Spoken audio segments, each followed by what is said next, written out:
This is a Hot Pie Media original.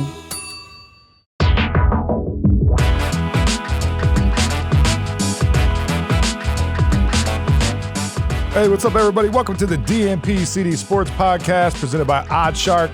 I'm Chad Fisher. I'm in the studio solo this week because Tony is globetrotting once again, man. Where you at this week, Tony? I'm in Canterbury, Connecticut, which is a small town that most people probably haven't heard of, but I'm visiting my family right now in Connecticut. Oh, that's cool. And we were talking before the show. You're in your childhood bedroom. Yeah, man. Yeah, it's been a bit. Indeed. You asked if it was a green screen room because of the green paint on the walls. It wasn't green when I was here, but yeah. Why did they make it green? That's so funny, man. I don't know. I guess it's just the color my parents wanted, I guess. I don't know. They're doing some sketches and shit when you're not around. It's awesome, for sure, man. For sure. Well, dude, we got a lot to get to. I got to tell you real quick, Jeff. Yeah. My flight on the way in, dude, the turbulence was wild. There's a big storm in Hartford, and it was so bad because I fly all the time, but I don't really love it, you know? Yeah. So I'm kind of like wondering if I'm overreacting because I was getting kind of anxious. And it was so bad when the plane landed that everybody clapped. Oh, Jesus when Christ. the plane landed. And then you know how they always go on, the flight attendant, they're always like, be careful because your items may have shifted in the overhead compartments. Yeah. She goes, when getting your bags, be careful. Items may have shifted in the overhead compartments, especially after what we just went through. Damn. So I was like, yo, that wasn't just me. That was rough. It was a tough flight in. It's so funny that everyone's first reaction is to clap when they land. You know what I'm saying? Like, we didn't die. And they start clapping and everything like that. You would think they would do something like a little bit more outrageous considering they just faced near death. You know what I mean? Like make out with the person next to them or something. Start touching people and shit. That's what I would do. I'd just be grabbing on stuff. I don't care. Yeah. Dude, I was happy to be alive. It was rough. I don't play that shit. Yeah, I don't play that shit. Yeah. Well, I'm glad you're alive, brother, because this show it would be hard to do this if you weren't here. Yeah, I'm glad I'm alive too. Yeah. You know why else I'm glad I'm alive, Chad? Yeah, why? Because there's only 173 people left in this contest that I'm in for $6 million prize pool, brother. You're totally gonna win. Dude, I hope so. I really hope so. Dude, the Steelers, check this out. So I don't want to take the whole show talking about this because I could, but please. The Steelers had 248 people on them, and a tie is a loss. Yeah. So 248 people had to sweat that out and watch the Steelers lose, and that dude, that tight end fumble at the end. I was so happy. I was so happy when that happened. Oh, I'm sure, man. I was wondering if that would just be considered like a push and they would get their vote back, their pick back, but nah, man, they don't win, huh? Tie is a loss. It's right in the fine print. Yep. I knew it. Some people didn't know that, so they were scrambling to look at the rules while the team was going into overtime. But that whole situation was weird with, really 24 hours before the game, Ben was put on the COVID list. And so those people had to be sweating probably, that morning already before the game even started. Yeah, that's crazy, man. I would have been pissed. And that was such a terrible game to watch, too. You know what I mean? It'd be different, I guess, if it was exciting. I watched a little bit of that game because I have rooting interest with the Browns, although it doesn't really seem like it's going to matter no matter what. But, that was just a stupid, ugly game, man. That was so dumb. I hated that game. It was. And real quick, a lot of people were saying Ben Roethlisberger shouldn't move the line because he hasn't been that good this year. And while I think that's true, he's not very athletic. He hasn't really thrown the ball really well. You wanted a veteran quarterback in overtime in that situation. Yeah. And I think not having Ben there in overtime really hurt the Steelers and really hurt those 248 bettors in Circa Survivor for sure. Yeah, there's 248 people that's pissed off right now. I know that. No doubt. All right, brother. I'm stoked right now. We got a lot to talk about, man, because there's a crazy week in the NFL, crazy week in college football as well. A lot of stuff to get to. But before we do that, let's tell everybody about Oddshark. Oddshark is your free source for the latest odds from leading authorities, including expert editorial content. They've got the hottest sports news. They've got detailed matchup picks. They've got in-depth expert analysis, and they have faster live odds. And it's all absolutely free, which is awesome, man. And we're going to be using Oddshark when we're talking about this betting segment here coming up. We're going to talk about some college football odds, and then we're going to get into the NFL like we do every week. But we're going to be pulling this information from Oddshark. If you just go to oddshark.com. The reason why Oddshark is so important is because they give you lines from a multitude of different sites. So you're going to be able to get the best line that you possibly can get. A lot of people don't understand that the line fluctuates from different sites. You know what I'm saying? So each site does not have the same exact line. A lot of times they are uniform, but sometimes you get a point and a half if you're going to OddsShark and checking it out, making sure you're getting the best number, man. There's nothing worse than placing a bet and you came within a point of winning, and if you'd have went into OddsShark, you could have found that number on a different site. So that's why it's so vitally important. But that's where we're going to be pulling the numbers from when we talk about these odds here coming up. And we got a big week in college football. It's the week before rivalry week, which is going to be really, really big, man. A lot of things are going to be decided. A lot of teams only have 2 weeks left in their season. A lot of teams are going to be playing spoiler and all that. We got some big games, man. None of which the biggest game in college football this weekend, in my opinion, obviously across the board, is Michigan State at Ohio State. And this is a crazy, crazy line, brother. What would you think this line would be? I mean, I know you don't watch college football as much as I do, but you know, Michigan State's only lost once. Ohio State's lost once. What do you? This is at Ohio State. Maybe 7 or 8. Not even close, man. Not even close. What do we got? 19. All across the board. Gracious. All across the board, it's 19. Opened at 17 and a half, which is crazy to me. All the way up to 19, which is just absurd to me. I don't know. Ohio State does look really good. Michigan, you know, I'm a big Michigan fan. Unfortunately, we have to play them here in 2 weeks. Yeah. But that is a huge line, man. Michigan State is a really good team.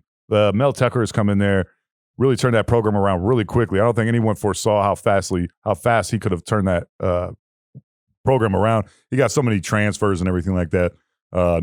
Kenneth Walker III, transfer from Wake Forest, is probably the leading candidate for the Heisman Trophy right now. This dude was like buried on, you know, at Wake Forest. You know what I'm saying? Now he's one of the best running backs in the country. Definitely going to be a first-round pick, in my opinion, in the NFL draft next year. But yeah, 19, dude. Can't believe that. I'd definitely take Michigan State to keep that within 19.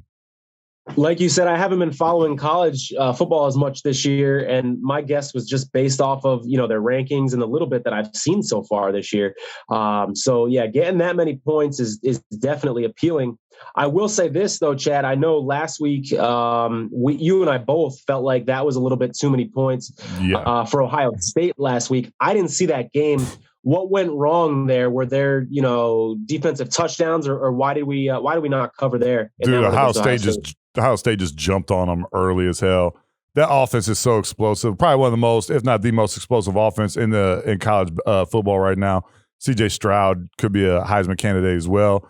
Travion Henderson, the freshman running back, he's amazing as well.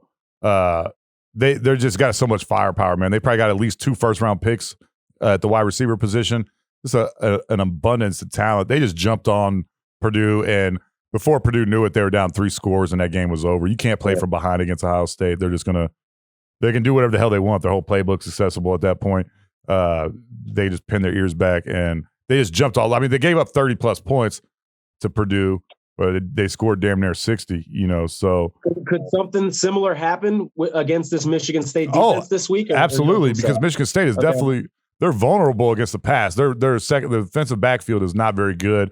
Michigan exposed them big time, and I think C.J. Stroud is a much better quarterback than Cade McNamara for Michigan. So, yeah, I wouldn't be surprised. I mean, 19 is a lot to me. I can't believe it's that high, but at the same time, I could totally see Ohio State covering this too. See them winning by 4 touchdowns. But Michigan State is a really good team, man. I can't believe, at least I just hope not, that Ohio State beats their ass by, 4 or 5 touchdowns. I would like to see, as a Michigan fan, we need Michigan State to lose this game. It would be great if they did, and we beat Ohio State. It doesn't really matter, though, if actually Michigan State will have the head-to-head tiebreaker against us. So it would be great if Ohio State won, but I'm not rooting for Ohio State. I can never do that. So we're going to see what happens, but I don't know, man. 19 is a lot, dog. That's a lot of points. Yeah. No doubt. I would still take Michigan State there. The top 10. Yeah, 2 teams in the top 10. I would still take Michigan State there, but caveats aside, man, the offense for Ohio State is lethal, dude, for real. Next game we're going to talk about is Oregon at Utah. This is a big game. Oregon's 9-1, Utah 7-3. Utah's a 3-point favorite at home. It'll be a 6:30 Central Time game here. I don't know, man. I want to say Oregon because I feel like if they win this game, obviously they got to win the Pac-12 championship. If they win this game, they're 1 game away from being in the Final Four in the college football playoff. I think Oregon's going to win this game, man. I would take Oregon in the 3 points. I think they can keep it within 3, and I think they're going to win the game. I would expect them to win by 10. That's going to be my final prediction. But, yeah, man, it's a tough game. It's at Utah, you know what I mean? And Oregon, one of their last big hurdles before they can get to the college football playoff. I think they're a good team. They're one of the best teams I've seen this year. The way they beat Ohio State at Ohio State, although it was early in the season, it doesn't matter, man. They still won. So on the road, it's a big win at Ohio State. So big game, man. Big game. I'm going to do the Michigan game because I'm a huge Michigan fan. I don't give a damn if it's a big game or not. To me, it is because we've got to win this game, obviously. Otherwise, next week against Ohio State is not important. Hopefully it happens, man, because it would be awesome to have it like an old school Ohio State Michigan game where the winner determines who wins the Big Ten. And I hope that's what happens, and I hope we win. Obviously, wake up, you're dreaming, buddy. Wake up, you're dreaming, buddy. We got I'm gonna give us like a 10% chance to win that game. But weirder shit. I definitely see weirder shit happen. I went to the Michigan Ohio State game in 1993 when Ohio State was undefeated. I believe like number 2 or 1 in the country, top 3 definitely. I was like 8 years old at the time. We were 8-4, just a mediocre team, and we beat the hell out of them 28-0. They had a lot of talent on that team. Hopefully something like that happens. We'll see, man. I'm not holding my breath, but we'll see. Michigan is when your team hasn't won a championship in a while. That's what you got to do. You got to dig deep to when you were 8 years old and talk about the good old days. Those were the good old days, man. Those were the good old days for sure. But yeah. San Francisco wins a game finally yesterday. Now all of a sudden you got all this shit to talk, huh? Why are we switching? Yeah. Okay, I see you. They improved to 4-5. Now Tony's got little balls on them now. All of a sudden, huh? Yeah. Watch out, everybody. they might get a middle to late first round pick next year. We'll see, man. No, that'll be to Miami because they traded that pick. Oh, that's right. Yeah, so they won't even get the consolation prize. Well, they'll get a good second round pick. Like a 45th somewhere. You can look forward to that. Yeah. Jimmy G. All of a sudden now we're gonna get to that in a second here. Michigan's 15.5. Somewhere I'm looking at OddsShark now. Somewhere it opened at 15.5. It's anywhere from 15 to 14.5 all across the board here. So I got to go to OddsShark. That half point is important, man. 15, man. It's at Maryland. I think Michigan's going to barely squeak by in this game. I think I can see like a touchdown victory. I would take Maryland here, which is crazy, to cover the 15.5. Yeah, the 15.5, 14.5. I think Michigan's going to spend a lot of time prepping for Ohio State this week. They definitely don't want to look ahead, but Maryland is a decent team. Maryland's not terrible now. They are 5-5. They're trying to get this game to become bowl eligible. I forget who they play the last week of the season. I want to say it's that's not Penn State. I don't know who the hell play. Who cares? I'm curious what the total is in this game, Chad. What's the over/under? Because the way that I hear you talking, I mean, if they underestimate them, it almost looks like it could be an under kind of game too. Yeah, definitely. The over/under is 56. So, man, that's tough. I would probably take the under there as well, man. Yeah. I think it's going to be like a 20-14, 20-13 type of game, something like that. Okay, nice. But hopefully Michigan prevails there in that game. Set up an awesome Michigan-Ohio State game at Michigan Stadium. Hopefully we can go back old school, man, and have an old school Michigan-Ohio State game. Last game we're going to do is Prairie View at Texas A&M. No, I'm joking. Charleston Southern at Georgia, actually. That spread is 94. No, I'm not. I don't know what the hell that is. One thing I do get pissed off about, man, is these SEC teams playing these shit non-conference games in the thick of the schedule, man. Yeah. It's just annoying. Another thing that's annoying is that how the SEC never comes up north. Anyone from the SEC, South of Mason-Dixon line, never has to play like a fair weather game ever, dude. Ever. Yeah. All the championship games are always in domes or in California, in LA or something like that. They never have to play in the elements, man. And I feel like that's like that's why there's a lot more unpredictability, I think, sometimes in the Big Ten and stuff like that, is because a lot of these teams like snow bowls and stuff like that. Michigan played last week and there was at Penn State, there's 20-mile-an-hour winds. It was sleeting, it was snowing, all this stuff. Alabama never has to deal with that shit, Yeah, it's true. And then you get these guys going to the NFL and they haven't played in bad weather. Ever. Like their entire college careers, man, which is crazy. So I think that's going to wrap it up on the college football. Nothing else there really strikes my interest. But yeah, good week of college football, man. We're setting it up for rivalry week, which is going to be awesome. Best time of year. And like we said, a lot of these coaches are going to be, their season's going to be over. We're going to have some coaching carousel. There's going to be, what's going to happen at USC? Who are they going to get? Florida's obviously going to have to fire their coach as well. He's not looking too good. I mean, they just look terrible, just straight awful. So there's going to be a lot of big time openings. LSU as well. I'm sure there's going to be some other surprises as well. Teams that you don't think are going to fire their coaches. So we're excited about this, man. This is a great time for college football, and hopefully we're going to be interviewing some of these coaches too once their season concludes. Yeah, it's going to be a lot of fun for sure, man. All right, man. You ready to do some NFL? Oh, I'm born ready, brother. All right, man. You got your notes, man? Oh, I got my notes ready. I'm going to start off with this right here because I found this really interesting. I feel like we're a little bit through the halfway point of the NFL season, and we can actually start talking about some numbers that have come in so far and some trends. After 1 or 2 weeks, if you say underdogs are hitting at this % clip, it's like, yeah, okay, Tony, but it's only been a couple weeks. Now we're halfway through the season. Let me hit you with some. Underdogs this year are 86-52 against the spread, guys. That's a 63% clip. Wow. Last week, yeah, right? If you think about that, what that means is if you bet on every single NFL game and always picked the underdog against the points, you are extremely profitable at this point, okay? So for all of you people out there who are in pools where you have to pick every game this week against the spread, if you're on the fence and you're like, I don't know, this is too close to call. Should I pick the favorite or the underdog? Just pick the underdog, and you got a better chance of winning according to what's happened so far this year. But this is where we dig down to the stats, and it gets even more interesting, guys. So road dogs of 7.5 points or more, that's the big road dogs, are actually under 500. Okay? Wow.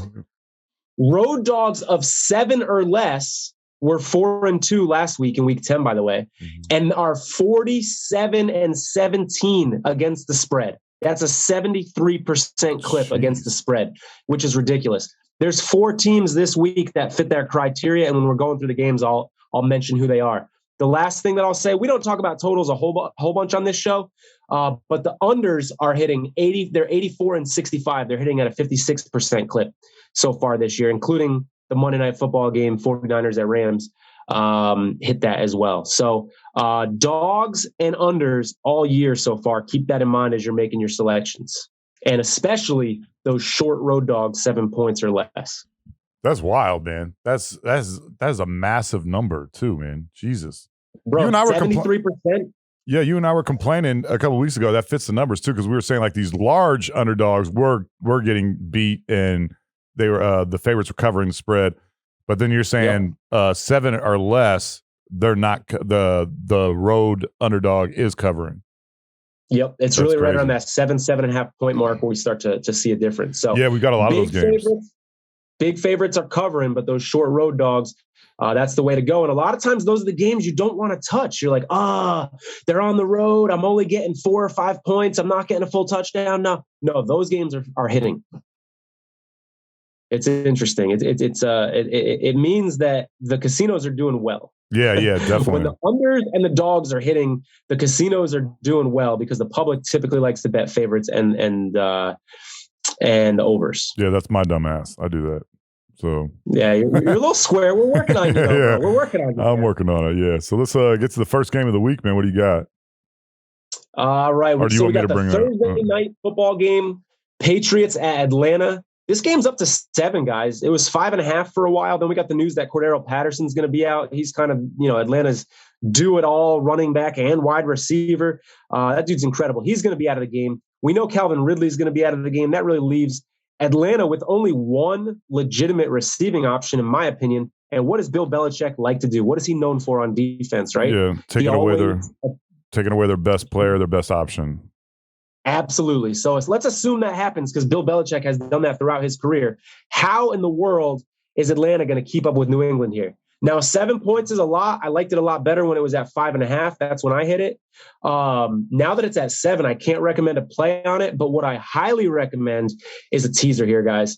Let's get that 7 points down to -1. So the Patriots are just a 1 point. They just got to win by 1. Pair it with another game. I like San Francisco over Jacksonville. 49ers, and we'll talk about that game later, but 49ers and Patriots in a 2-team 6-point teaser is my favorite bet of the week. That sounds good, man. That's a good bet. Yeah, man, I'm going to take New England, even though it's at 7. It says here on OddsShark that it opened at 3.5. Now it's all the way up to 7. So massive change there. I still would take New England, man. I think they're going to cover that. They're a very hot team right now. Arguably one of the best teams in the AFC, man, which is crazy. Never thought that after the first 3 or 4 weeks of the season. They have come on. They are. It looks like Mac Jones is hitting his stride and really starting to learn that offense, and they're learning his strengths and everything like that. They're playing to his strengths. I don't think the AFC is that deep. I don't think that's a great conference this year. A lot of the teams that are really good have had some injuries. You got Tennessee with Derrick Henry out. It's going to be crazy, man. New England, you could see New England in the AFC Championship game. That's totally plausible right now, man. But I'm going to take New England with the 0.7. I think they're going to beat them by more than 7. I think it's going to be a blowout, actually. Although I do think Atlanta will bounce back a little bit from that beatdown at Dallas. You very rarely see that happen with teams getting their ass kicked 2 weeks in a row. But it's New England, but they are at home. But I think that the New England can definitely win by at least 7. Yeah, you and I both like New England here. Again, I'm not going to take it with the points, but I just can't picture them losing this game. Let's say we're right. And let's say the Patriots beat the Falcons on Thursday night. Now you kind of got that like sort of bye week, right? You got that extra rest because this game's played on Thursday. And then they go against Tennessee with extra rest, Buffalo, Colts, Buffalo again. So we're going to find out in this next month or so how real the Patriots are. And let me tell you, those Patriots-Bills games are going to be fun to watch. Probably some of the best games of the year, I think. Yeah, definitely in that division for sure, man. All right, everybody, we're super excited to announce that support for the DNP-CD Sports Podcast is brought to you now by Manscaped, who is the best in men's below-the-waist grooming champions of the world. Manscaped offers precision-engineered tools for your family jewels. Manscaped just launched their 4th-generation trimmer, the Lawnmower 4.0. You heard it right, the 4.0. Join over 4 million men worldwide who trust Manscaped with this exclusive offer for you. You can get 20% off and free worldwide shipping when you use the code DNP at manscaped.com. This is awesome, man. We got to try their products out, Tony, and I was blown away, brother. I definitely was. Imagine shaving with a sleek, well-designed, and optimized trimmer that makes shaving time your favorite time in the bathroom. I'm one of the first people to try the new 4.0, and I am blown away. Like I said, the craftsmanship and the details on the 4.0 are next level. Personal experience for me, man, it was awesome, dude. I had a great time. Me and my girl, we made like an event out of it. We lit some candles. We baked some cookies. We wore sweaters. It was like the Super Bowl at my house, man. It was awesome. And I don't know about you, Tony, but I've been doing this for a long time, man. You want to be nice and clean and shaved and everything like that. You don't want to be looking like you got like a forest down there and everything. You know what I'm saying? I'm like so like clean shaven and sleek and everything like that right now. I feel like I could knock about 4 seconds off my 100-meter swim time, dude. I'm gonna be honest with you. At least you put me on a water slide right now, dog. I am zipping down that. You know what I'm saying? Like world record time. I don't even need like water per se. Just put me on a slide. I'm good to go, dog. It's so precise. What's up? You said that you and your girl were wearing sweaters and had candles lit. When I was done with mine, it looked like there was a sweater on the ground because so much hair came off of me. Damn, I couldn't believe it, man. A big bear. I'm Italian, so I got the hair going on, and there was a lot that came off me. But what I like best about it, Chad, is that it's waterproof, man. Yeah. Like you can use it in the shower, and it's just so much easier instead of having it be like a multi-step process to groom and then shower. Then you got to clean the hair up at some point. It's just sort of a one-stop shop. It's awesome. I love it. Yeah, they've got so many awesome products too, man. It's not just the 4.0 lawnmower either, man. They've also got like what you just talked about, man. They got some mats for like little hair mats and stuff like that, man. How many times you use like towels or something like that? You got to fold the towel up. You got to go outside. You're just like letting all kinds of nasty hair going in the wind and stuff. Man, you don't want to do that. Your neighbor's like, what the hell is going on in here? All of a sudden, my dog's covered in somebody else's hair. This is disgusting. You know what I'm saying? You don't want to do that, man. They got little mats that you can just, tidy up and then you throw them away, man. You don't got to go outside getting it all over your Volvo and everything like that. You know what I'm saying? No one wants to like use their windshield wipers for some balls hairs. You know what I mean? But it's so precise, man. I might have shaved my girlfriend's name on the old Johnson down there. Wow. Who knows, man? Wow. Who knows, man? I also got to tell you, man, the ball deodorant is a real deal. Dude, my balls smell sophisticated now. My balls smell like they read the Wall Street Journal and drink scotch every night. That's what they smell like. My balls smell like they go to galas and balls. My balls go to balls. You know what I'm saying? Like, men, right now, if you're listening to this, I want you to do me a favor. No, don't do me a favor. Do yourself a favor. Smell your balls, dog. Just do it. No one's looking. Go on ahead. Ain't nobody looking. Yeah, it smells like the bottom of a raccoon den, doesn't it? You know what I'm saying? This is why you got to get, dude, they got some awesome deodorant for your balls, basically, man. You got to check that out. They've got so many awesome products at manscaped.com. Manscaped has engineered the ultimate groin and body trimmer for focusing on intelligent functionality and an incredibly comfortable grooming experience. Their 4th generation trimmer features a cutting-edge ceramic blade to reduce grooming accidents thanks to their advanced skin-safe technology. I now feel confident shaving my boys. I do, man. Because a lot of times, man, with old trimmers and stuff like that, you get to shaving, you start getting scared, man. You start seeing blood and everything like that. I start wondering if I was like on my period or something. I was like, what's going on? Do I got to get a Diva cup? What's going on over here, man? Good Lord. It's like I disemboweled a turtle in my bathroom or something. You know what I'm saying? So that's why I love Manscaped. This upgraded trimmer includes a multi-function on-off switch that can engage and travel lock.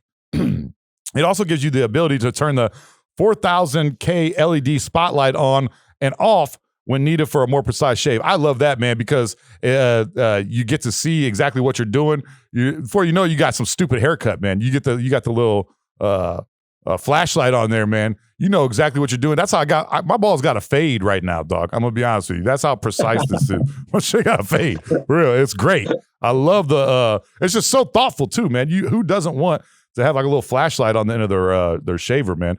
The Lawnmower 4.0 even allows you to customize your trim through additional guard lengths with sizes 1 through 4. That's why you want to have like a little 70s bush or something like that, man. You can set that up. You know what I mean? Just slap on one of those guard lengths. Did I mention wireless charging? The new wireless charging system uses electromagnetic induction, which can help battery length last longer. Yeah, dude, it's crazy how long this battery lasts. It's pretty amazing, man. How many times you got a ball trimmer or something like that, or some of you using this ball trimmer, and you got to plug it in after each trim. What are you using, Chad? You don't want to know, all right? Now I'm using Manscaped. I can tell you that. Men, if you've been shaving with the same nut trimmer on your face, gross, you've been doing it wrong. No person wants to end up with pubes in their mouth. And if your girl starts kissing on you or something like that, she's like, wow, your cheeks smell like raccoon butt. You know what I'm saying? You're be like, oh man, I didn't rinse that off. You know what the problem is, Chad? The problem is she won't say that. She'll keep it to herself, and then you'll just wonder why you never heard back from her again. She'll never want to touch you, man. It's crazy. It's time, man. It's time to get your own ball hair and body trimmer with Manscaped to make me time the best time and enhance your confidence with some nice, smooth boys. It makes you feel, yeah, that's a great point. It makes you feel more confident. It definitely makes you feel more sexy. I was walking around the house just silhouetting and stuff, just strutting like a peacock and shit. You know what I'm saying? Once the sun goes to bed, we're gonna be strutting around the house, just sauntering. I was just sauntering around the kitchen. You know what I'm saying? Eating Cheetos. That's my thing. You know what I'm saying?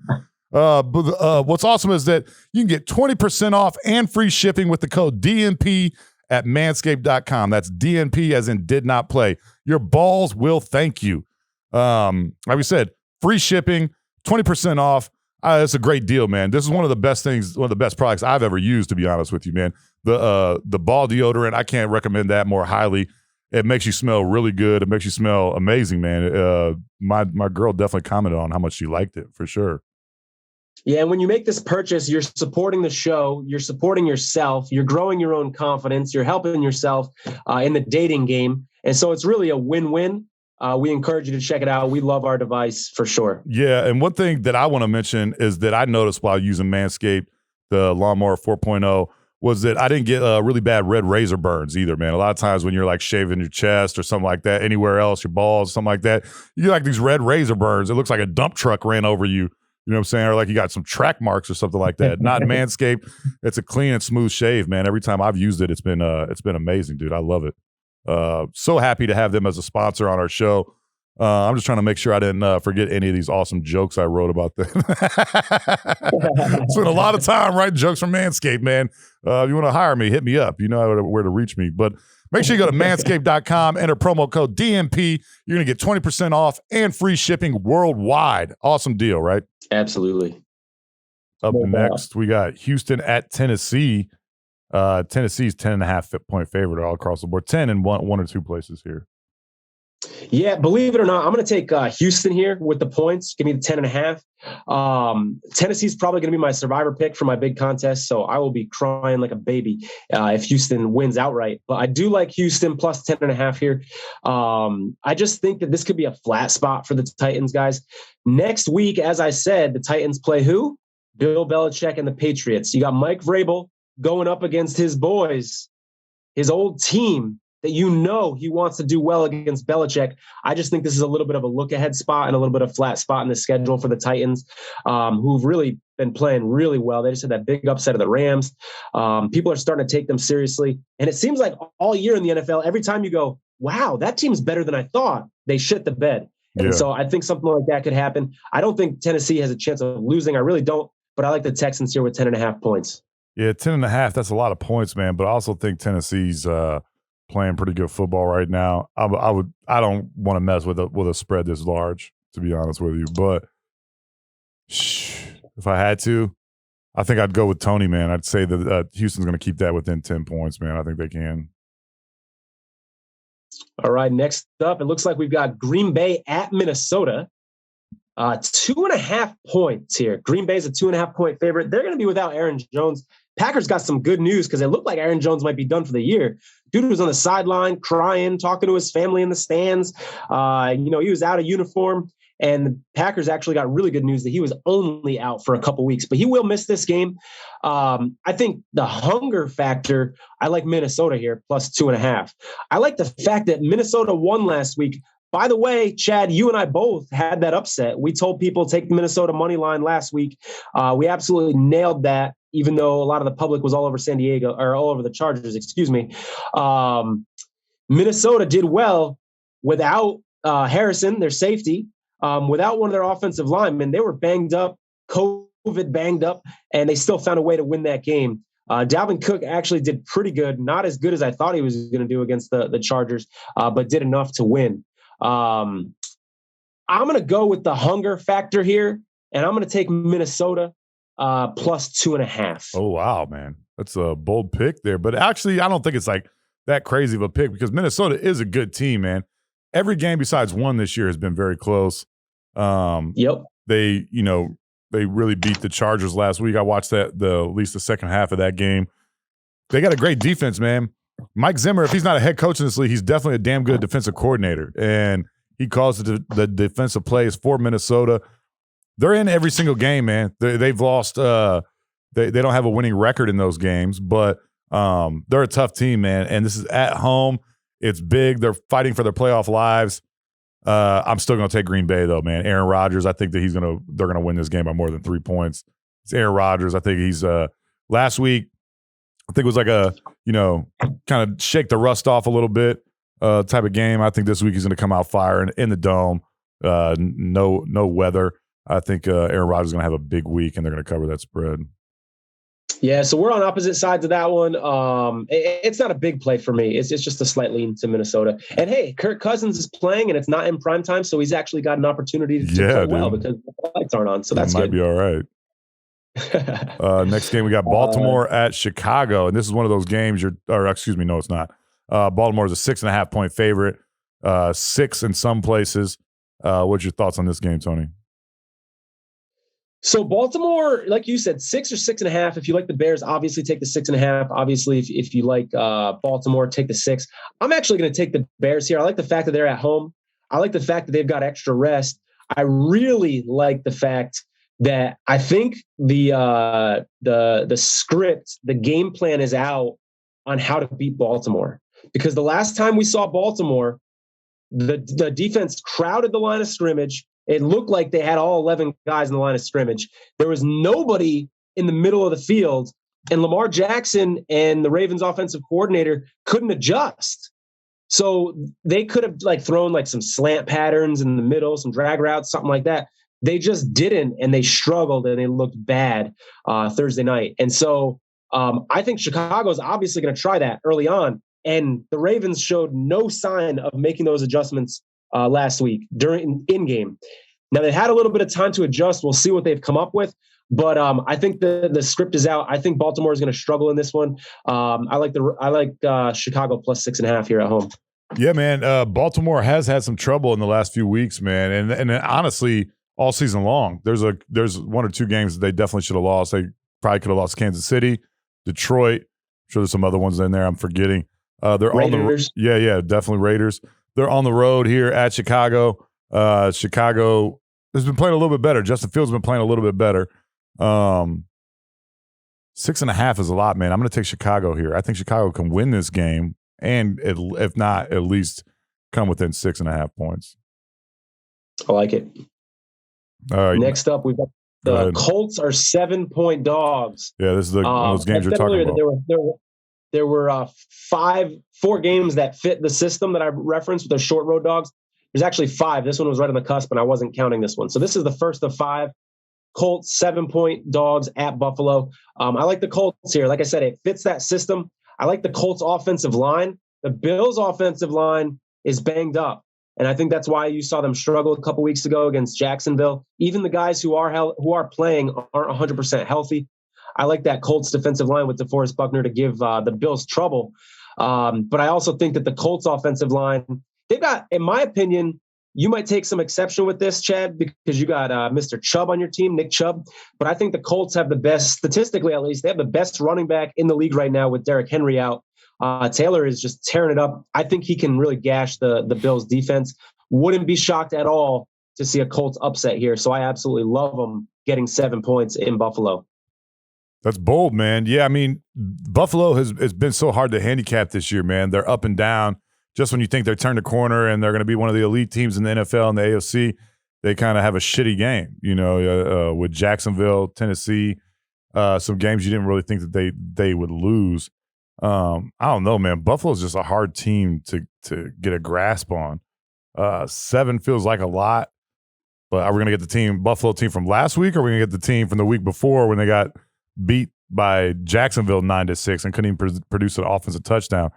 Hey, remember what I said last week? The most impressive win Buffalo has had all year was against the Chiefs when the Chiefs were struggling at their most. That's very true. The Bills just have not played well when they've played good opponents, and I think we're going to see that trend continue. I wouldn't be shocked if they won. Don't get me wrong, but I don't see them covering 7 here. Yeah, man, I think I'm going to go with you as well, brother, on this. Indianapolis is a decent team. You know who Indianapolis kind of reminds me of, like the AFC version of, is the Vikings. I think they're very similar teams that feel like both these teams could sneak into the playoffs and be dangerous as hell in the playoffs, man. Once they get there, they're getting better at the right time. They're starting to put it together at the right time. They've been through the fire. They've had some close games.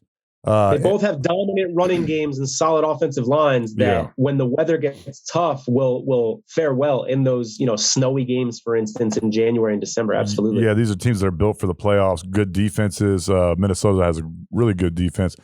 7 points. I'm gonna go with you on that one too, brother. I think Indianapolis is gonna keep it within 7 for sure. Next game. My bad. Go ahead. I'll do this one if that's all right. Next game we got is New Orleans at Philadelphia. Philly is a 1.5 point favorite or a 1 point favorite, depending on where you're looking. What's your thoughts on this game? 2 enigmatic teams that you don't really know what you're going to get from the quarterback position, right? Yeah, true story, man. New Orleans not having their quarterback is definitely on my mind. I'll tell you what I like for this game. I like a tease here. I think if you've been watching this show for a while, I like these 1.5 point dogs. Do a 6 point teaser. You tease them up to 7.5. You go through the key numbers of 3 and 7. Statistically, those are the most likely numbers that a game is going to fall on. So I really like the Saints here in a teaser. If you want to pair it with the 49ers and or the Patriots this week, I really like that. I prefer 2-game teasers, though, so I wouldn't do all 3. That's just my opinion on that.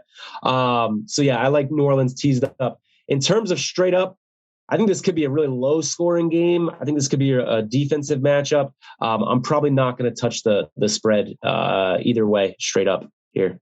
Yeah, I don't blame you, brother. I'm going to take Philadelphia at home. New Orleans, I don't know what you're going to get from Trevor Siemian. I don't know how good he is. I was surprised he's still in the league, to be honest with you. But I'm going to take Philadelphia at home, -1. I will say this is the second game that fits that system that I talked about. This is that short road dog. And maybe I should take my own advice here and take it. Because what did I say earlier? I said, these are the kind of games where you're like, I don't really want to take the team on the road, but statistically they're hitting, at over 70%. Yeah, so crazy clip. Yeah, I just reminded myself that fit that system play. So I am going to lean here, New Orleans. I don't blame you, man. What's the next game we got? Miami at the Jets. Miami's a 3-point favorite at the Jets. I don't think anyone gives a shit about this game. Yeah, I don't think anyone cares. There's going to be like 1,200 people in the crowd. That's about it. Dude, if you look at the Jets' last 3 or 4 games, I heard a stat. I think 3 of their last 4 games, they've given up 40 or 45 points. Wow. Their defense has. So that defense is just absolutely terrible. It looks like Tua is going to play for Miami. I have no interest in betting this game. I have no interest in watching this game. It may come down to which team is more willing to tank and which team is more willing to actually play and try to win this game. So I'm just not going to risk my money on a game like this. That's probably Miami, I would think. New York, I feels like they've punted on the season already. But yeah, I don't give a shit about this game. I guess I take Miami. Next game, Washington at Carolina. Washington had a big win this week that no one saw coming. They're up to 3-6 now. Everybody, Ron Rivera, coach of the year now. I'm not a big Ron Rivera fan, man. I'm going to be honest with you. I don't really care for that dude. It's amazing to me that he has a head coaching job. But they're at Carolina. Ron Rivera going against his old team. Obviously, Cam Newton back for the Panthers, which was so annoying. I actually kind of like Cam Newton, but that whole I'm back thing after he scored a touchdown, 1, it was annoying as hell. 2, they played it way too many times on SportsCenter and ESPN. And 3, dog, you accounted for 22 yards. You know what I'm saying? Like this isn't Jordan coming back dropping 55 in the Garden, dude. All right? Yeah. You accounted for 22 yards. You know what I'm saying? Like, let's settle down, Cam. All right, dude. Not that big of a deal. He's like, I'm back to lead my team to fucking a 6-10 record. Awesome. Whoa, everybody watch out. Cam Newton's back, everybody. They might not have a top 10 pick this year. Holy shit. Yeah, I get why that's annoying, especially because, like you said, it's been played over and over on SportsCenter, and they're going to take a clip like that and just run with it. But in Cam's defense, it's not his fault that the media is playing it so much. And the dude's been out of the league for weeks, and I think he was just getting something off his chest. But in this game, I'm going to take Washington 3.5. I agree with you. I think Rivera is way overrated, but I think he knows that personnel really well. Talk about a revenge game. We kind of saw that a little bit last week, didn't we? With Dan Quinn going up against his old team. I could see a performance like that out of Washington. Keep in mind, though, Washington's going to be without their 2 best defensive ends, right? Sweat was already out for the year, and then Chase Young is now out for the year, we know, too. So Washington's going to be down some pieces on defense. But if you give me the hook, 3.5 with Washington, I wouldn't take it at 3 if this line moves. And by the time you listen to it, it's at 3. I wouldn't take it. But at 3.5, I feel comfortable here with Washington. It also fits that system that I talked about earlier of the short road dogs. Yeah, it does, man. I'm going to take Carolina at home here at 3.5. I think they're going to hopefully beat Washington. I don't really give a shit about this game either. Another game I don't give a shit about, Detroit at Cleveland. I don't think anyone gives a shit about this game. Cleveland's 10-point favorites across the board. Yeah. Who cares? Yeah, and Cleveland's pretty banged up, right? Correct me if I'm wrong on any of this, Chad, but Troy Hill was taken to a local hospital with a neck injury. Baker Mayfield exited with a knee injury in that game. And so you don't know what you're going to be getting from the Browns on offense or defense. The Lions last week, what a demoralizing tie that was. Their coach was calling timeouts with under 2 minutes left, and the Steelers were driving to win. And their coach was calling timeouts to try to give them a chance to win because they valued having a win more than a tie. I think that's going to play well in the locker room. It didn't play well with me as a bettor betting against the Lions, I'll tell you that. Mm-hmm. But I think I'll take the Lions here with the points. I don't feel good about it at all, but I'll take the Lions with the points. Dude, I watched a little bit of that Pittsburgh game, like I said, and that was just I don't know how they got 16 points. I don't know how they scored any points this whole year. Jared Goff is terrible, dude. That dude is not a backup quarterback in this league. He shouldn't be in the league, Mr. Tiny Hands. You know what I'm saying? It's unreal. He can't throw more than 4 or 5 yards downfield, man. How you're a quarterback in the NFL, and there's not one guy. There's only 32 jobs, you know what I'm saying, in the entire NFL. They couldn't find one guy that can throw farther than, 4 yards downfield. He's a definite liability and also as of right now, dude, Baker Mayfield is a liability. He hasn't played very well. He's been injured, but we talked about this before. Is he even a top 15, top 20 quarterback in this league? I mean, he's not this year, that's for sure. He looks like a backup as well. Yeah, well, he's not going to this summer. I can guarantee you that. I don't give a shit about this game. Who cares? Cleveland by 10. I think that's too high, dude. I'm going to be honest with you. I think that's way too high. I can see Detroit keeping this close. The Browns just aren't playing well right now, man. What's crazy is any other year, this would be a fantastic year. You'd be like, oh, they're 5-5. You know what I mean? But with the expectations they had coming into this year, felt like everything that could have gone wrong went wrong for the Browns this year. They've had injuries all across the board. OBJ, that guy, I'm sure we'll talk about him at some point. The Rams actually have a bye this week, so we're not going to. So, I'll just say that he's a cancer in the locker room, man. Where he thinks he's this good, and he's actually this good. You know what I mean? He is at best, in my opinion, like a third wide receiver. Maybe it's going to take him a year to overcome that injury. A lot of times they say with the ACL, it's over a year before you start to feel like your old self again. Maybe that's the case, but dude, he hasn't done anything in several years. You know what I mean? Since he was in New York, second to last year in New York. A lot of sizzle, no steak, in my opinion, with him, and he's already acting like an asshole with the Rams, throwing temper tantrums on the sidelines and shit like that. Get used to that shit because that's how he's going to be. I think his nickname, OBJ's nickname, should be Trojan Horse because these teams get all excited about, oh my God, I'm getting OBJ. Got OBJ at the trade deadline. I think the Browns fans were really excited to get him at first originally too. And then he it turns out to be a bad thing. He hurts your team just like a Trojan horse. He hurt your team. Who would have thought that Dave Gettleman maybe knew what he was doing, dude? Everyone has been giving him shit and everything like that, but he got rid of OBJ. He didn't get the best trade, but it doesn't seem like he could have got much for him at that time. Relieved to get rid of OBJ. Yeah. And as were the Browns. Just exactly. Yeah, so, as were the Browns. It'll be interesting. And OBJ went to the Rams because they're a winner. He looked over the 49ers. I don't know how interested they were in him. They were at one point. He looked over the 49ers and some other teams, and look what happens, buddy. You're going to the Rams, and now you're on a 2-game losing streak, even though you were only a part of one of those. And we'll see what happens. Yeah, I thought he should have went to Green Bay, but it doesn't matter. It's probably best for Green Bay they did. And I'm actually a huge Aaron Rodgers fan and a Green Bay Packers fan. They're kind of like my, favorite team in the NFC, I guess. It's a guy I always root for, him and Tom Brady. But I'm glad he didn't go there for their sake.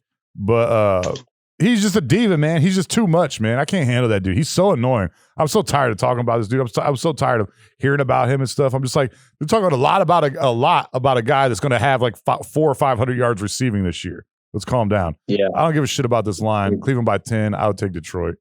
Next game. All right, we're both on Detroit there. San Francisco, 6.5 or 7-point favorites against Jacksonville.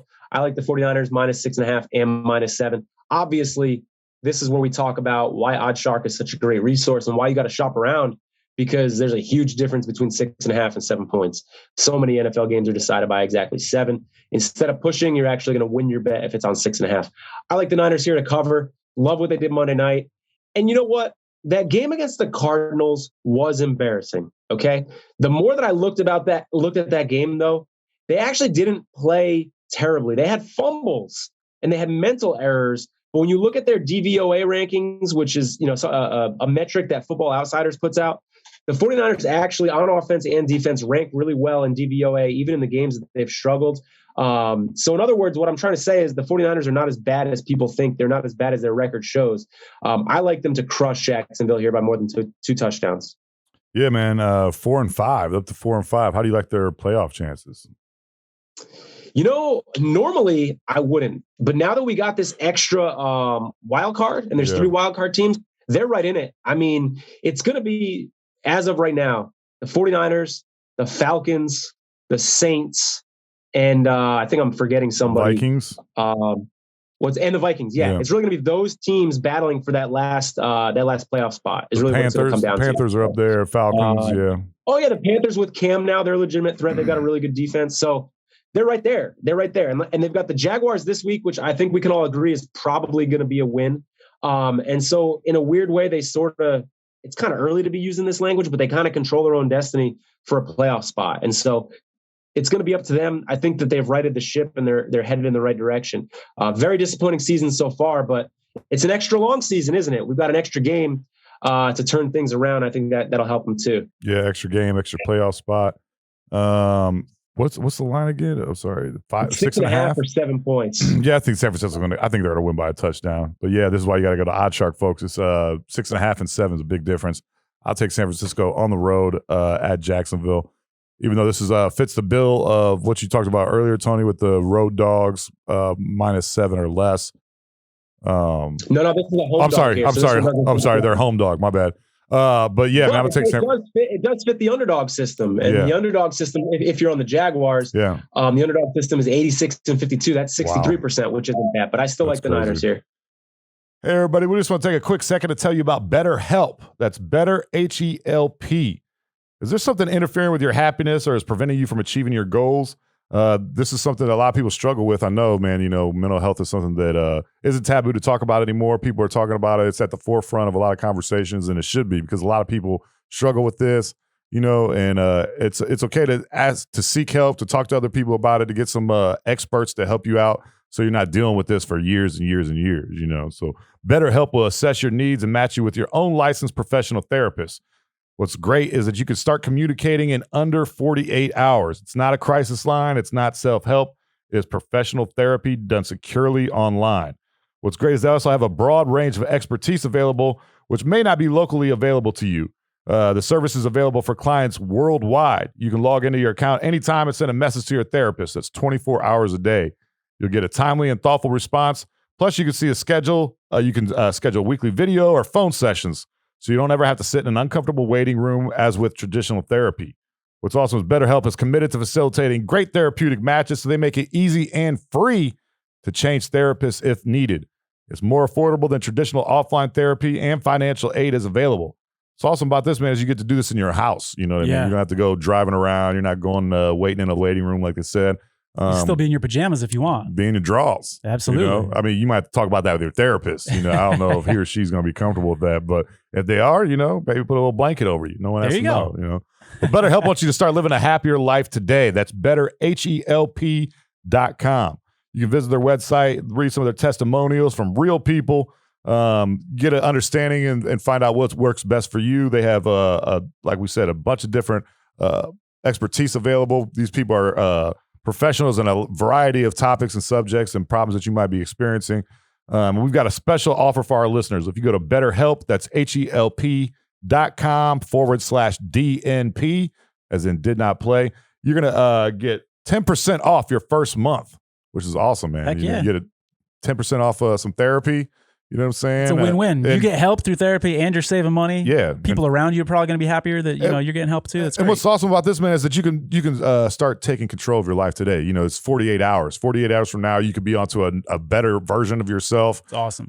And just because you're seeking a therapist doesn't mean you're really, really messed up or anything. Everyone has maintenance that they need to go through. Absolutely. And talk to someone about. Life is difficult, man. It's really hard. It's not easy. Yep. And BetterHelp is a great resource and a great tool to help you through some of life's struggles and everything. So Go to BetterHelp. That's HELP.com/DNP. And you're going to get 10% off your first month.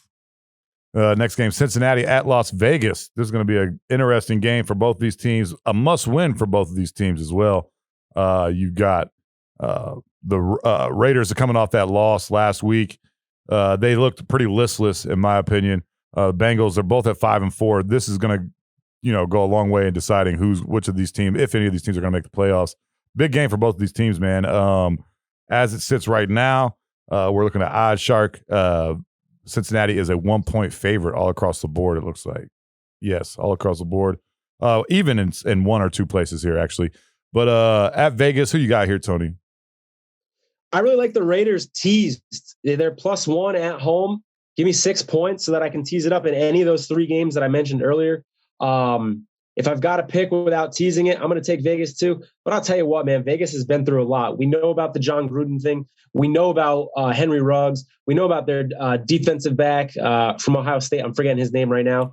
Arnett, Damon Arnett. Yeah. Who had, the threats and all the guns and everything. That's a lot to go through. And then what happened last game? Alec Ingold, their fullback, is now out for the year. And now that's not a household name. You're probably thinking, who the hell is that? But he's a team captain.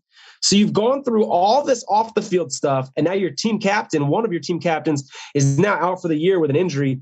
That's a lot to go through emotionally. I think it's going to catch up to the Raiders at some point. I don't think it's this week, though. I like them +1. Love them teased up to +7. I'm going to take Cincinnati, man. They're 1-point favorite, but it's even in some places. Pick them. I think Cincinnati, they're going to go on the road to win that game. Vegas, as you said, man, they just don't look like the team they were, a few weeks ago before all this shit happened. It just feels like it's like an avalanche, one after another here. Next game, Arizona at Seattle, I'm assuming that Kyler Murray's going to be back, but who knows? It's 2 weeks in a row he's sat out there 1-1 without him. At Seattle, kind of a must win because they only got a 1-game lead on the LA Rams for the division race. 2.5-point favorites for Arizona. Who do you like in this game, Tony? I like Seattle, man, for the same reasons that I like Minnesota. It's that hunger factor. This time of year, when you got a team that is just more motivated because it is a must-win, just like you said, I'm going to take Seattle here. Russ looked good. I saw him last week. That was a cold weather game. So I was like, how is this guy's recently healed broken finger going to do? And there was a play where he hit his finger off someone's helmet, and I was like, oh, man, he's in trouble. And he was fine. So that finger, in my opinion, I'm not a doctor, I'm not Russ, but I really feel strongly that finger is 100%. I like the Seattle Seahawks getting the points here for sure at home. Quick note to the NFL, man. They got to have some more 4:00 games. It's got to be. I feel like it should be split up half and half. I hate because could not agree with you more. Because you got too many good games at the early 1:00 slot, and if your team's playing, that's who you want to watch. Usually the Browns are playing at noon Central Time here in Austin. So that's the game I'm watching. And then I don't get to watch any of these other games. And then the 4:00, there's only 3 games on usually. And this week we got Cincinnati, Vegas, Arizona, Seattle, Dallas, Kansas City. That's going to be a good game. But none of the other two are you really like, oh, yeah, I can't wait to watch this game, 2.5. Yeah, I think if Kyler Murray plays, they're going to win this game by more than 2.5. This is definitely one of those games where you want to keep an eye on the injury report before you make your bet. For sure. Yeah, I would wait until Friday probably to make this bet to see what's going on with Kyler Murray. I believe DeAndre Hopkins was back last week. If Kyler Murray plays, I'm taking Arizona all day long. If he doesn't play, man, this is 3 weeks in a row now. You got to think that this injury is a little bit bigger than what they've been letting on. I can see them being precautionary, sitting them out 2 weeks, especially after you won the first week, against San Francisco. But I don't know, man. That's tough. Hopefully he's all right because they've got a really good team this year. I'm going to take Arizona here. Probably maybe the game of the week. I don't know. Close to it. Dallas at Kansas City. Kansas City is 2.5-point favorites. Yeah, it's a shame that this game is at 4:00 and we've got Giants at Tampa on Monday night because this would be an awesome Sunday or Monday night football game to watch. Dallas at Kansas City. Like you said, Dallas is a 2.5-point favorite. This does fit that system that I mentioned earlier with the short road dogs. So if you want to go with those historical trends, you'll take Dallas here. As much as I want to take Dallas with that trend, I can't touch it. The Chiefs looked really good last week. This is definitely going to be a high scoring game. So I like the over a lot. I'm seeing 56, seeing some 55.5. That's a really high total. But I think that has the potential to go over too. So I like that as well. What are your thoughts, Chad? I'm taking Dallas here, man. They looked really good last week. Obviously, they didn't look so good the week before against Denver at home. It was a bounce back game. I think Dak is definitely healthy. Kind of got rid of some of that rust. Kansas City is still a mirage to me, man. We still don't know what we're going to get. We're going to find out a lot about them this week, man. Because I think this is going to determine, is this for real? Are they riding the ship? Are they looking better? They've had a couple good wins in a row now. Or are they going to revert back to who they've been all season and kind of be wishy-washy, up and down type of team? I'm going to take Dallas, man. I think Dallas can keep this within 2 points. and I think they're going to actually win the game at Kansas City. Yeah, I can't argue with that. I'm not going to touch it. I will say this though: if you like the whole motivation angle, if you buy that I said earlier, I think the Chiefs are right there in the AFC West, and this game absolutely means more to them than it does to the Cowboys, who have a big lead on the Eagles in the NFC East. That said, even though it's a system play that I mentioned earlier, I'm not touching it. Yeah, the Chiefs are at 6-4. They got a half game lead over the Chargers and Raiders. Broncos are not far behind at 5-5.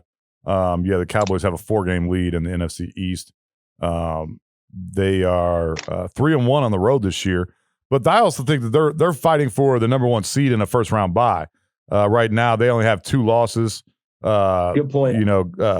Phoenix, Arizona, Green Bay, also with 8 wins and 2 losses. Cowboys at 7-2. They already had their bye week, but they want that first round bye, man. That's you're definitely getting into this next round of the playoffs.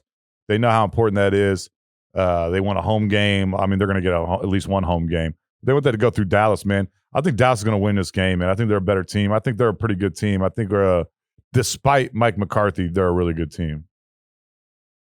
Oh, man, you brought up McCarthy, dude. The Chiefs have a huge coaching advantage in this game. Yeah, too. They definitely do. Massive. You know what? I'm taking the Chiefs. I just talked myself into the Chiefs. Yeah. The coaching advantage. I'm going to take the Chiefs here, 2.5. All right, man. Got 2 more games this week. The Sunday night game, Pittsburgh at the Chargers at L.A. L.A. is a 4.5-point favorite all across the board. A lot of that's probably due to the uncertainty with Big Ben, whether or not he's going to play, if he's going to be effective, because he tested positive on Saturday. Up in the air whether or not he's going to be able to play this Sunday, and if he is, how effective he's going to be. It'd be hilarious if he got so sick he probably lost like 3 pounds. He's like, I only had 2 cheeseburgers this week. I was so sick I could barely eat 2 cheeseburgers. Oh, goodness gracious. You know what's interesting about this game, Chad? 2 guys who have both been on our show are going to be in the same game. And the Steelers' offensive line got banged up in Week 10, so we might actually see Zach Banner make his first appearance for the Steelers against, of course, Austin Eckler for the Chargers. Steelers being a 4.5-point favorite, by the way, this does fit that system of the short road dog. But I like the Chargers here. The Steelers just got done a grueling overtime tie. The week before that was another grueling game, not overtime, but a close neck and neck game. I think this team is tired. I think they looked tired in Week 10. And I think the Chargers absolutely need a win here. As we said, the AFC West is tight and they've lost a couple games.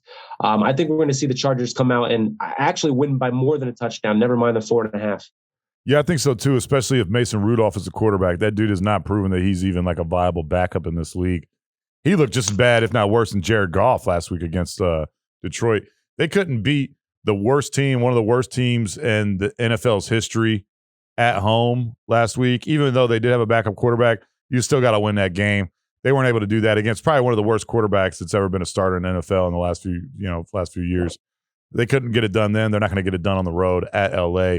LA is going to win that game, in my opinion. They're going to cover that. I'm with you. I think they're going to win by more than 4.5. And keep this in mind too. Watt is now, his status is up in the air. He's their best defensive player. Minkah Fitzpatrick with COVID protocol as well. So if those guys are out, Pittsburgh's known for their defense. And you're going to take their 2 best defensive players away. I would bet this line now while it's at 4.5, because if it becomes official that Watt is out and official that Big Ben is out, we may see this line go up a little bit further towards 6.5. So I like it here at 4.5, whether those guys are playing or not. So I would just take it now. Yeah, I don't blame you, brother. 4.5. Yeah, they're definitely going to cover that. Last game of the week, man. Kind of a dud in a sense. I mean, it's going to be interesting to see if Tampa Bay can bounce back from last week getting beat at Washington. A game that they felt like what's up? The last 2 weeks. 2 weeks. Because they lost the thing. Dude, that's right. They're coming off of 2 weeks, 2 losses, and they had a bye. So they haven't won in 3 weeks. 3 weeks now. And so haven't been looking great, man. Have not looked good at all, to be honest. And Bruce Arians kind of took him to task after that game in the press conference. And we'll see if the team responds or if they're just, don't give a shit. They're resting on their laurels and think that, just the reputation alone is going to win them some of these games. New York has been playing a little bit better as compared to the beginning of the season. Daniel Jones actually hasn't been as terrible as we've I've made them out to be. I don't know if you've talked shit about them, but I have. But this is at Tampa Bay. I think they're going to right the ship. But 11 points, man. 11.5 in some places here on Oddshark. It opened at 12.5. It's down to 11.5. I don't know, man. I wouldn't touch this game. It's such a large spread. I don't like doing that. But it is Monday night. Tampa Bay, they've had a lot of rest recently, man. You know, they had a bye week, and now they got the long week here playing Monday night. 11 points is a lot. Tampa Bay is going to win this game, but I think that I don't think that they're going to cover here. Yeah, this is another one of those games where you really want to keep an eye on the injury report. Richard Sherman hurt himself in pregame warmups in Week 10, so he's not going to be playing in this game. But it seems like every week we're looking at the Giants wide receivers. Is Sterling Shepard going to be playing? Is Tony going to be playing? Kadarius Toney, is he going to be playing? His name's escaping me right now. Who's the dude they got from the Lions, their receiver that's on the Giants? Galladay. Galladay. Yeah. Is he going to be playing? It seems like every week we don't know if these guys are going to be playing or not. So obviously, Saquon Barkley, keep an eye on these guys and know if they're going to be in the lineup or not. But I'm just not going to touch this game. Would I be shocked if, like Chad said, the Bucs righted the ship and won by 2-3 touchdowns? Absolutely not. I could see the Giants playing them close, though. That wouldn't shock me either, which is why I'm not going to touch it. And keep in mind, the Giants are Tom Brady's nemesis with those 2 Super Bowl wins they've had over Tom. I don't think that's going to be a factor, but it would be pretty cute if the Giants could pull off an upset here. There'd be all sorts of fun memes on social media about how the Giants are Tom Brady's kryptonite. That would be fun to watch. Yeah, man, it's going to be crazy. I still think it's going to be a good game because it's Tom Brady, and you want to see how Tampa Bay is going to bounce back after losing the last 2 weeks, having a bye week. Is their timing off? How are they going to take to Bruce Arians calling them out and everything like that? Are they going to step up? It's going to be. I'm going to want to see what happens here. I don't think they're going to cover though, but I do think Tampa Bay is going to win. Yeah, games, like man. we said before, not the most exciting Monday night game, but I guess anytime you get to watch Tom Brady in prime time, it's not the end of the world. You got to appreciate it, man, because you don't know how many more times you're going to get this opportunity. Just appreciate it, man. I still love the guy. He's surgical. Obviously, I'm a huge Tom Brady fan. He went to Michigan. Greatest quarterback, greatest football player of all time. I want to see them right the ship, man. You know, I root for them, especially now that they're in the NFC. I root for him every single week, man. I want him to do well, and I hope they end up winning the Super Bowl. I hope it's again Tampa Bay, Green Bay. My 2 favorite players in NFL, Aaron Rodgers and Tom Brady, going up against each other. Hopefully it's in Tampa Bay this time. We'll see though. But I think Tampa Bay is going to win that. I think they're going to hopefully get back on track, man. It starts to, every championship team, no matter what sport it's in, they have a point in time in their season where it looks like they're not going to win the championship and they're not championship caliber, or they have to overcome some crazy situation. I think this is it for Tampa Bay. I think this is all the strife that they're going through, all the bad times right now, and hopefully for their sake, after this week, they can start to ascend and start doing a little bit better and everything. But it's going to be an interesting week of football, man. This is where we get down to the nitty-gritty. We start the playoff picture starts taking shape a little bit. Start to see separate the contenders from the pretenders, and start looking at next year even for some of these shitty teams. You know, there's a difference between them making a playoff run or them being in the having a top 5 or 10 pick. Yeah, Chad, this is the time of year where we really, as bettors, you really need to be keeping an eye on the weather. Use these weather apps. There's different websites that you can use. College football, pro football, if they're not playing in a dome, you need to know about the weather. We saw a game in Jacksonville recently where I think the humidity played a big factor. Yeah. And so anytime you have wind over 15 miles per hour, that's a concern. That's where statistically the numbers say the under is more likely to hit. Passes are affected by those kinds of winds. Kicks are affected by those kinds of winds. I'm looking at the weather now for the NFL at least for week 11, and it looks pretty good. I'm not seeing any, and this could change, guys, because, we tape on Tuesdays. But so this could change. But as of right now, we're not seeing any huge threats of rain or snow or any winds over 12 miles per hour. We got 4 games in a dome. But for future weeks, always check the weather before you make your bets, guys. All right, brother. We got a big week of college football, big week of NFL. Start to see these teams separate themselves from each other. I know I'm going to be sitting on the couch all weekend watching these games, man. I'm not doing anything. I'm going to be useless this weekend. I know that. It's going to be a lot of fun, man. And like I said at the top of the show, I am in the running for $6 million prize pool. So I'm going to be running all around my place watching this weekend's games. I can't wait. So if in like 6 weeks, 7 weeks, Tony's no longer on the show, you know why, man. right? But he just No, I'm decided. going to show up with a gold chain, a big hat. Just think like Kentucky Derby. Like the people dressed at the Kentucky Derby. That's how you can plan on me.